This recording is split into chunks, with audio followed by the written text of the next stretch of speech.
जलता हुआ शव देखकर सबके मन में वैराग्य उदय हो जाता है। सयाने लोग उसको श्मशान वैराग्य कहते हैं। जितनी देर वहां है उतनी देर तो वैराग्य है, पर जैसे ही वहां से निकले फिर वही संसार, फिर वही व्यवहार, फिर वही लिप्तता है।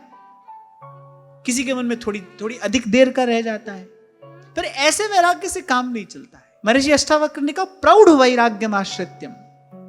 जैसे ध्रुवदास जी ने कहा ना, जड़ नीके गहे तब चिंता नहीं। और जब वैदिक ज्ञान लीला ध्रुवदास जी ने कही है ना, तो ध्रुवदास जी ने जब वो भव रोग की औषधि बनाई है, तो उसमें सबसे पहली मांग यही कही है, जड़ वैराग वृक्ष की लावो।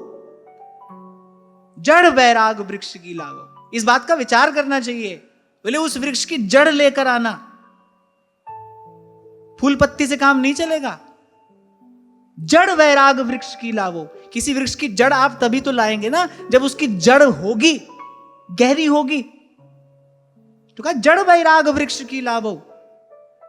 तो संत कह रहे प्रौढ़ वैराग्यम आश्रित्यम, क्योंकि पहले ही कह आए ये तो संसार सिंधु है।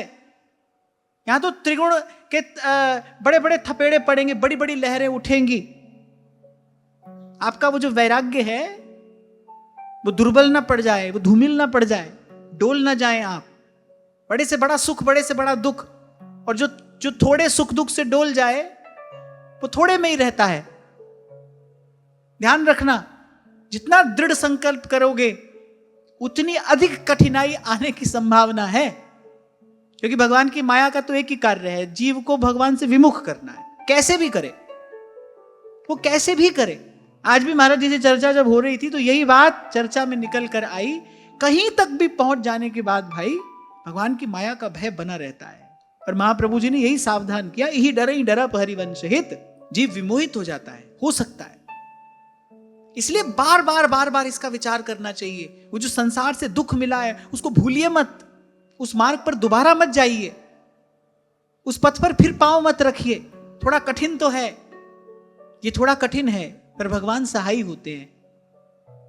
जो वस्तुतः चाहता है इससे मुक्त होना, उसकी सहायता भगवान करते हैं। यही भगवान की कृपा है, यही भगवान की करुणा है। जो ईमानदारी से चाहता है कि मैं इससे मुक्त हो जाऊं, उसकी सहायता भगवान करते हैं। अगर उसकी सहायता भी भगवान नहीं करें, फिर तो भाई संतों के और शास्त्रों के, पुराणों के इन सब वाक्यों का कोई अर्थ ही नहीं रह जाता। अगर साधक की सहायता भी भगवान नहीं करें, क्योंकि अपने बल से तो जीव पहुंच नहीं सकता। अरे पहुंचेगा क्या, अपने बल से तो जीव चल नहीं सकता। फिर तो भगवान की बात झूठी हो जाए।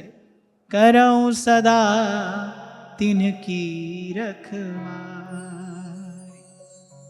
तभी तो रैदास जी ने कहा, नीच ऊंच करे मेरा गोविंद, काहू पे